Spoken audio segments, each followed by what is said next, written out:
नमस्कार छात्रों, नमस्कार। मैं विशाल शर्मा रघु इंटरनेशनल स्कूल से आप सभी का स्वागत है। कक्षा 9वीं विषय हिंदी और आज का हमारा प्रकरण है पत्र लेखन। हिंदी में आज का हमारा जो प्रकरण है, टॉपिक है पत्र लेखन। तो छात्रों, आपने कक्षा तीसरी चौथी से आपने पत्र लिखना प्रारंभ किया है और आप सभी पत्र लिखना जानते हैं और आपने सभी कक्षाओं में पत्र लेखन का अच्छा अभ्यास किया है।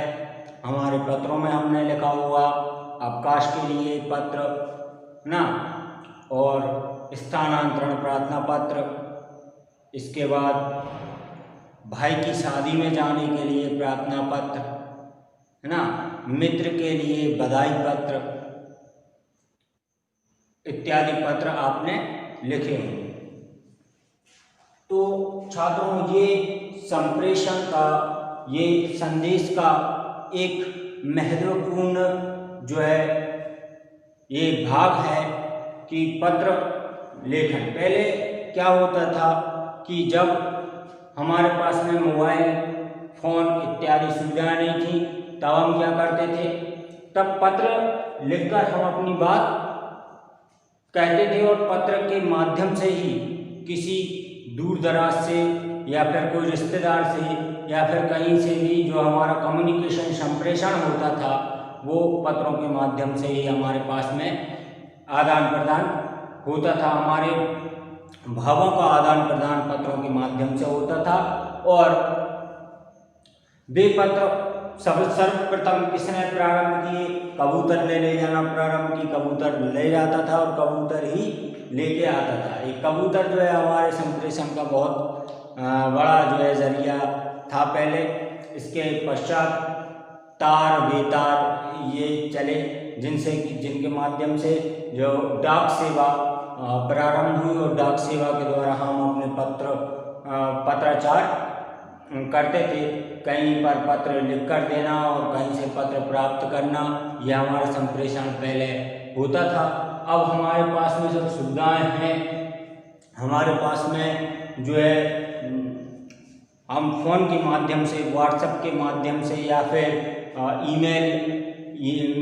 ईमेल के माध्यम से हम अपने जो है संदेशों का आवागमन करते हैं। हम पत्र उनके माध्यम से भेजते हैं और उनके माध्यम से प्राप्त करते हैं। परंतु अभी भी यह हमारे जो है अस्तित्व में है कि पत्रों का जो है चलन अभी कहीं पर भी बंद नहीं हुआ है। हम यदि रिपोर्ट लिखाने जाते हैं तो सबसे पहले क्या है, रिपोर्ट आप बोलेंगे और फिर जो है वहाँ पर टाइप लिखी जाएगी। वो भी एक अनुशासन में रहकर नियमों का पालन करते हुए वो लिखाई जाएगी। तो आप यदि कहीं भी पत्र लिखते हैं तो वो एक नियम, एक कायदे में रहकर, अनुशासन में रहकर आपको जो है पत्र लिखना होता था। उन्हीं पत्रों का हम यहाँ पर उन्हीं पत्रों की बात करेंगे कि वे पत्र कौन से होते हैं और जो हम सीधे सिंपल अपने भाई के लिए, अपने दोस्त के लिए, अपनी फैमिली रिश्तेदार के लिए पत्र लिखते हैं, वो पत्र कौन कौन से होते हैं। तो हम सबसे पहले बात करते हैं पत्र लेखन। पत्रों के प्रकार, कितने प्रकार के होते हैं पत्र 2 प्रकार के होते हैं। कौन कौन से? औपचारिक पत्र और दूसरा है अनौपचारिक पत्र। ये दोनों पत्र हमारे सामने हुए हैं। कौन कौन से? औपचारिक पत्र और अनौपचारिक पत्र। तो छात्रों, औपचारिक पत्र में कौन कौन से जो है विभाग आते हैं, हम किन किन को औपचारिक पत्र लिखते हैं और किन किन से औपचारिक पत्रों के माध्यम से जो है हमारे भावों को हम व्यक्त करते हैं। तो वो है प्रार्थना पत्र, है ना, जिसमें हम शिकायत करते हैं, सुधार करते हैं, आवेदन देते हैं, है ना, इत्यादि। आवेदन इत्यादि का हम कहाँ पर करते हैं? जो है प्रार्थना पत्र के माध्यम से। अब इसके बाद है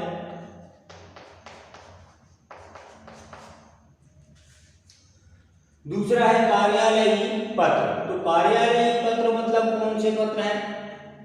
हम मान लीजिए हम अपने घर पे हमारे मोहल्ले में जो है बिजली कटौती हो रही है या फिर बिजली नहीं है, कहीं से कोई फॉल्ट है, तो उसके लिए हम बिजली विभाग को पत्र लिखेंगे। तो पत्र लिखने में कार्यालयीन अधिकारी क्या ऊपर लिखेंगे सेवा में, जो सेवा में है उसका लिखेंगे, उसका नाम लिखेंगे, इसके पश्चात उसका एड्रेस लिखेंगे, इसके बाद में अभी ईमेल आईडी का भी चलन हुआ है तो ईमेल आईडी लिखेंगे, इसके बाद में हम उसका विषय लिखेंगे, हम किसके लिए ये जो है प्रार्थना पत्र दे रहे हैं। तो वो कार्यालयीन पत्र होता है, सरकारी अफसरों या अधिकारियों, स्कूल कॉलेज के प्राचार्य के लिए लिखे जाते हैं। कार्यालयीन पत्र जो आप प्रार्थना पत्र लिखते हैं, प्राचार्य के लिए आप प्रार्थना पत्र लिखेंगे, प्रधानाचार्य महोदय के लिए आप प्रार्थना पत्र लिखेंगे, या हम मान लीजिए कि थाने में हम कोई बात दे रहे हैं, जैसे लाउड स्पीकर बंद कराने के लिए प्रार्थना पत्र। सबसे पहले हम लिखेंगे सेवा में थाना प्रभारी महोदय, इसके बाद में कामा लगाएंगे, फिर एड्रेस लिखेंगे, फिर कामा लगाएंगे, फिर इसके बाद में विषय लिखेंगे, आपका विषय क्या है, तो विषय में लिखेंगे लाउड स्पीकरों को बंद करवाने तथा लाउड स्पीकर की आवाज़ को कम करवाने के लिए प्रार्थना पत्र वहाँ पर लिख दिया हमने।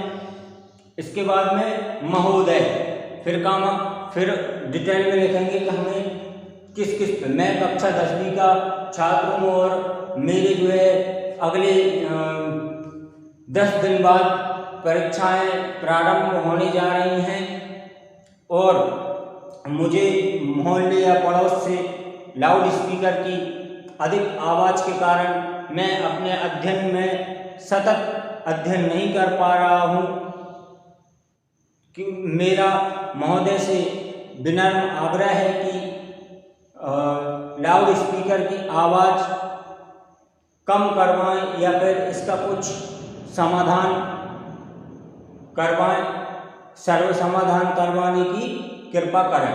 तो ये जो है वो कौन सा पत्र हो जाएगा, कार्यालयीन पत्र हो जाएगा। अब यहाँ पर है व्यावसायिक पत्र। तो व्यावसायिक पत्र दुकानदार किसी बड़े होलसेलर के लिए लिखता है या प्रकाशक लिखता है, और ये व्यापारियों का कंपनी का आपस में आदान प्रदान करते हैं, वे पत्र जो है व्यावसायिक पत्र होते हैं। अब है तो ये हमारी थी किस पर बात, औपचारिक पत्र के विषय में बात थी।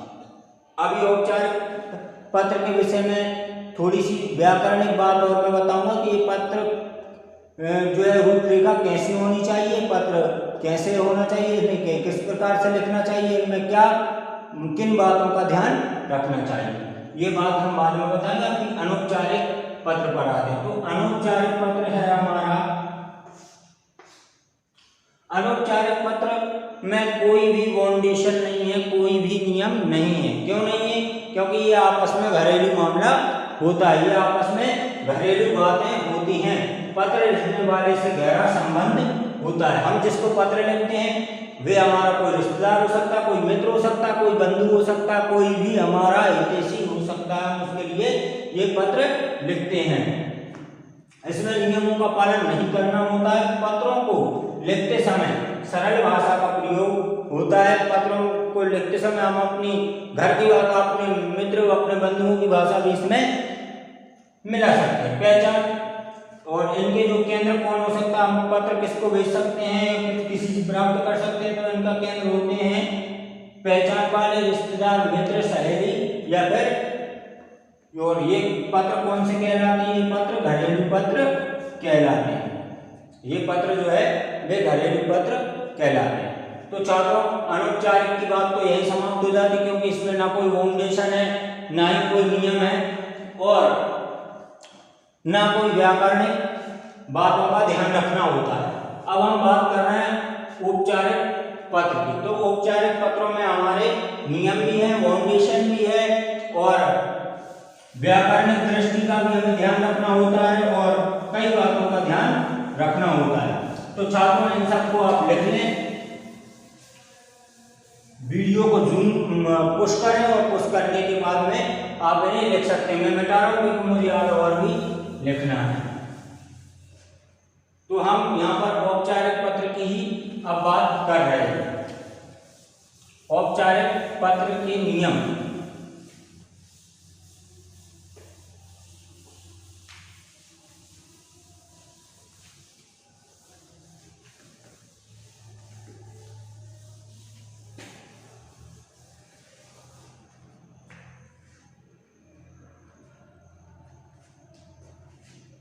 औपचारिक पत्र नियम।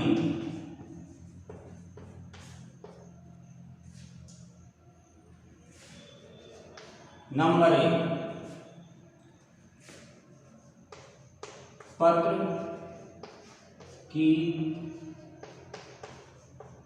भाषा व्याकरणिक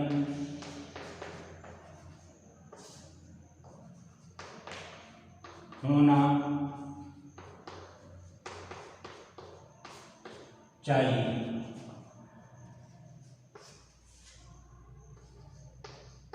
पत्र का विषय स्पष्ट होना चाहिए।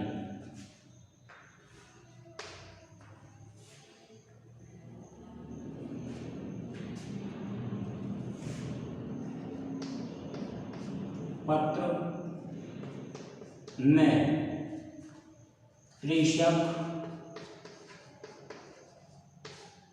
प्रेषक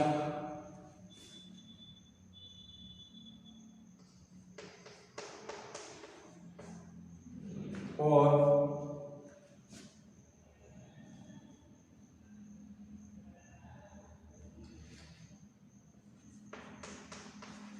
प्राप्तकर्ता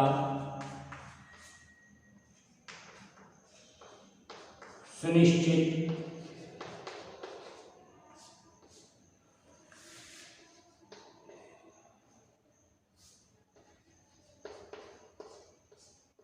स्थानों पर होना चाहिए।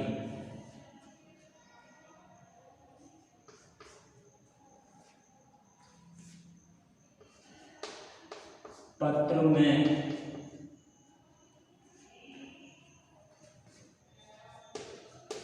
पता स्पष्ट होना चाहिए।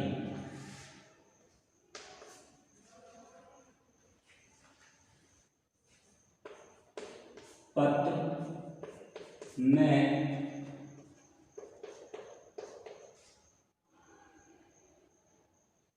पत्र अनुशासित भाषा में होना चाहिए। अनुशासित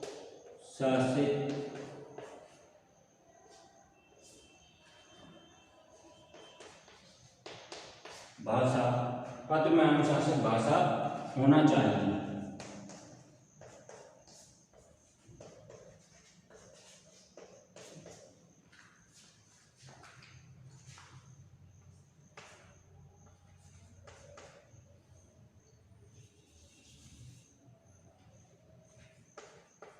पत्र में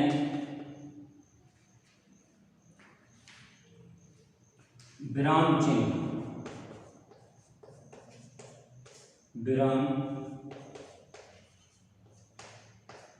चिन्ह का प्रयोग सुनिश्चित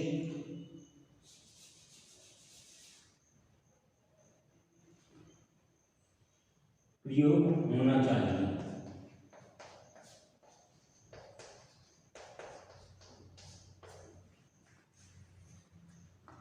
हाँ तो छात्रों, अब हम बात कर रहे हैं औपचारिक पत्र के नियम।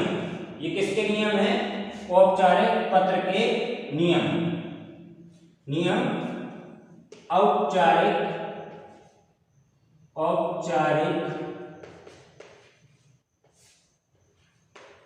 पत्र। औपचारिक पत्र के जो है नियम इस प्रकार के होना चाहिए।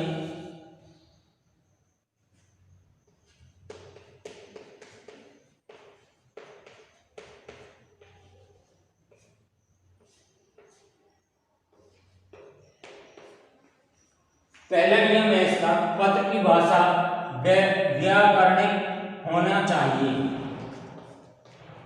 मतलब पत्र में जो है भाषा कैसी ही नहीं चलेगी, इसकी व्याकरणिक शुद्धता होना चाहिए। इस पत्र में जो है व्याकरण की दृष्टि से जो भाषा है वह शुद्ध होना चाहिए।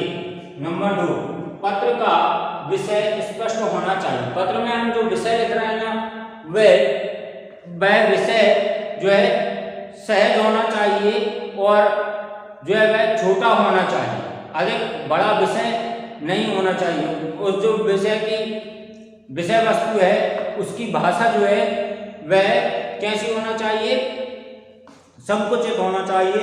वह छोटे शब्दों में लिखी होना चाहिए जिसमें आपके समास इत्यादि मिला करके उससे उसका जो है विषय बने। तो पत्र का विषय स्पष्ट होना चाहिए। पत्र में प्रेषक और प्राप्तकर्ता सुनिश्चित स्थानों पर होना चाहिए। पत्र में जो लिखने वाला अपना नाम कहाँ पर लिखता है, सबसे नीचे लिखता है, और जिसके लिए भेजते हैं उसका नाम सबसे ऊपर टॉप पे लिखा था, जो सेवा में होते हैं उनका। 3 हो गया। चौथा है, पत्र में पता स्पष्ट होना चाहिए। पत्र में जो है एड्रेस हमारा वह स्पष्ट होना चाहिए, भेजने वाले का भी और जहां पर प्राप्त करने वाले का भी एड्रेस जो है सही जगह पर होना चाहिए। पत्र में अनुशासित भाषा होना चाहिए। इसमें जो है भाषा कैसी भी नहीं चलेगी, इसमें भाषा बिल्कुल अनुशासित होना चाहिए। जितना आपकी इफेक्टिव लैंग्वेज होगी उतना इफेक्टिव आपको जो है इसका बेनिफिट मिलेगा। पत्र में विराम चिन्ह का प्रयोग होना चाहिए, और विराम चिन्ह का जहाँ पर अल्प विराम होता है वहाँ पर अल्प विराम होना चाहिए, जहाँ पूर्ण विराम आता है वहाँ पर पूर्ण विराम होना चाहिए। तो ये पत्राचार्य औपचारिक पत्र थे उसके नियम हमने यहाँ पर देखे। हमारा जो है औपचारिक और अनौपचारिक पत्र जो हमने देखे आज, इन नियमों को आप लिख लीजिए और याद कर लीजिए। पीडीएफ के माध्यम से मैं कुछ पत्र आपको भेजूंगा, आपको जो पत्र मैं लिखने के लिए दूंगा वो उस प्रकार से आपको लिखना है, लिखकर चेक कराना है। ठीक है छात्रों, मिलते हैं अगले वीडियो में। धन्यवाद।